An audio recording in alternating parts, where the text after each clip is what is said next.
Hi മക്കളെ, ഒരു big breaking news ഉണ്ട്. PM ശ്രീ വിവാദം കേരളത്തിൽ കത്തി പടർന്നുകൊണ്ടിരിക്കുകയാണ്. അതിനെ അനുകൂലിച്ചും പ്രതികൂലിച്ചും ഒരുപാട് വാദപ്രതിവാദങ്ങൾ നടക്കുന്നുണ്ട്. അപ്പൊ ഇതിന്റെ ഭാഗമായിട്ട് കേരളത്തിലെ പ്രതിപക്ഷ സംഘടനകൾ എന്ത് ചെയ്യുന്നുണ്ട്, ഒരു പ്രതിഷേധം സംഘടിപ്പിച്ചിട്ടുണ്ട്. അപ്പൊ അതിന്റെ ഭാഗമായി ഈ വരുന്ന 29 അഥവാ ബുധനാഴ്ച കേരള വ്യാപകമായിട്ട് വിദ്യാഭ്യാസ ബന്ദ് എന്ത് ചെയ്തിട്ടുണ്ട്, അനൗൺസ് ചെയ്തിട്ടുണ്ട്. അതായത് ഈ വരുന്ന ബുധനാഴ്ച കേരളത്തിൽ ഉടനീളമുള്ള സ്കൂളുകളിൽ അന്ന് പഠനം നടക്കാൻ സാധ്യത വളരെ കുറവാണ്. അപ്പൊ അത് ഒഫീഷ്യൽ ലീവുകളും കാര്യങ്ങളും ഒന്നുമല്ല. നിങ്ങൾക്കറിയാം, ഏതൊരു വിദ്യാഭ്യാസ ബന്ദ് വന്നു കഴിഞ്ഞാലും അത് സ്കൂളിന് ഡിസൈഡ് ചെയ്യാൻ പറ്റുന്ന കാര്യമാണ്. സ്കൂളിൽ ഒഫീഷ്യലി ലീവും തരുന്ന പരിപാടികളൊന്നും ഉണ്ടാവില്ല.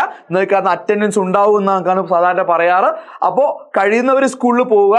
സ്കൂളിൽ പോയി കഴിഞ്ഞു കഴിഞ്ഞാൽ ഈ പ്രതിഷേധവുമായി വന്നു കഴിഞ്ഞാൽ സ്കൂളിലെ മറ്റുള്ളവർ എന്ത് ചെയ്യാണ്, വിദ്യാഭ്യാസ ബന്ദ് ഉണ്ടാവുന്ന സമയത്ത് ലോങ് ബെല്ലടിച്ച് ക്ലാസ് വിടാറാണ് സാധാരണ പതിവ്.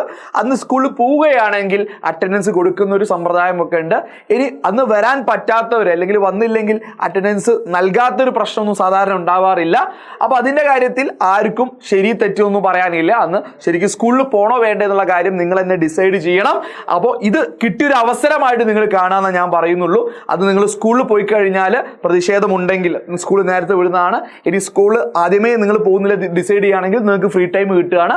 ആ സമയം നിങ്ങൾ എന്ത് ചെയ്യണം, ഈ വരുന്ന ക്രിസ്മസ് എക്സാമിന് വേണ്ടി ആ സമയം നിങ്ങൾ പഠിച്ചോളൂ എന്നാണ് ഞാൻ പറയാ. അപ്പൊ ഈ ഒരു കിട്ടിയ ലീവൊക്കെ നിങ്ങൾ നല്ല കാര്യത്തിൽ നിങ്ങൾ ഉപയോഗിക്കുക. വിവാദങ്ങളും മറ്റു കാര്യങ്ങളൊക്കെ അതിന്റെ വഴിക്ക് പോകട്ടെ.